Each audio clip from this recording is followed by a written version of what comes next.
Mutual ஃபண்ட்ஸில் எஸ்டபிள்யூபிக்கும் அதே மாதிரி fixed deposit அதில் நீங்கள் மந்த் ஆன் மந்த் எடுக்கிறதுக்கான என்ன டிஃப்ரென்ஸ் அப்படின்னு சொல்கிறத பற்றி இன்னைக்கு நம்ம பார்க்கலாம். ஃபிக்ஸட் டெபாசிட்லாம் மேக்ஸிமம் 7% தான் இன்ட்ரெஸ்ட் ரேட். நீங்கள் எடுத்த அமௌண்ட் மிச்சம் நீங்கள் எடுக்க அந்த அமௌண்ட் என்னவோ அதுக்கு 7% பர் ஆனம் தான் ரிட்டர்ன்ஸ் உங்களுக்கு வந்து அங்கே கொடுத்துருக்காங்க. பட் இது பற்றி இயர்லி பார்த்தீங்கன்னா 12 to 15% நம்ம இங்கே மியூச்சுவல் ஃபண்ட்ஸில் சொல்லியிருக்கோம். அதே மாதிரி இன்னொரு முக்கியமான விஷயம் என்ன அப்படின்னா ஃபிக்ஸட் டெபாசிட்டில் டிடிஎஸ் இருக்கு. இன்ட்ரெஸ்ட் அமௌண்ட் வந்து 40,000க்கு மேலே போச்சுன்னா உங்களுக்கு டிடிஎஸ் கட் பண்ணுவாங்க 10% ஆன் யர் இன்ட்ரெஸ்ட். உங்களுக்கு 60 வயசுக்கு மேலே இருக்காங்களே அவங்களுக்கு பார்த்தீங்க அப்படின்னா 50,000க்கு மேலே போச்சு அப்படின்னா 10% அவங்களுக்கும் பிடிப்பாங்க. இன்னொரு விஷயம் என்ன அப்படின்னா பேன் இல்லை அப்படின்னா 20% உங்களுக்கு டேக்ஸ் பிடிப்பாங்க ஃபிக்ஸட் டெபாசிட்ல. பட் இங்கே பார்த்தீங்க அப்படின்னா வர ரிட்டர்ன்ஸ் அந்த ரிட்டர்ன்ஸ் வந்து 1.25 lakhsக்கு மேலே போனால் தான் உங்களுக்கு டேக்ஸ். பட் அதுக்கு பிலோ இருந்தது அப்படின்னா டேக்ஸ் எக்ஸம்ஷன்ஸ் உண்டு அப் டு 1.25. அதுக்கு மேலே போச்சுன்னா ஷார்ட் டேர்ம் லாங் டேர்முக்கு 12.5% 20% டேக்ஸ் உண்டு. மியூச்சுவல் ஃபண்ட்ஸில்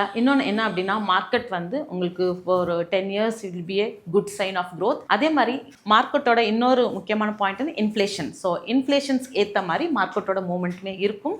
பட் ஃபிக்ஸட் டெபாசிட்ல அப்படி கிடையாது. இப்போ தெரியுதுங்களா எது பெஸ்ட் அப்படின்னு. மியூச்சுவல் ஃபண்ட்ஸில் நீங்களும் இன்வெஸ்ட் பண்ணணும் அப்படின்னு இன்ட்ரெஸ்ட் இருக்கு அண்ட் வித் எஸ்டபிள்யூபி பிளான் பண்ணணும் அப்படின்னா நீங்கள் வந்து கீழே கமெண்ட் செக்ஷனில் வந்து எஸ் அப்படின்னு கமெண்ட் பண்ணுங்க. நாங்கள் உங்களுக்கான டீட்டெயில்ஸ் வந்து சென்ட் பண்ணுறோம். தேங்க்யூ.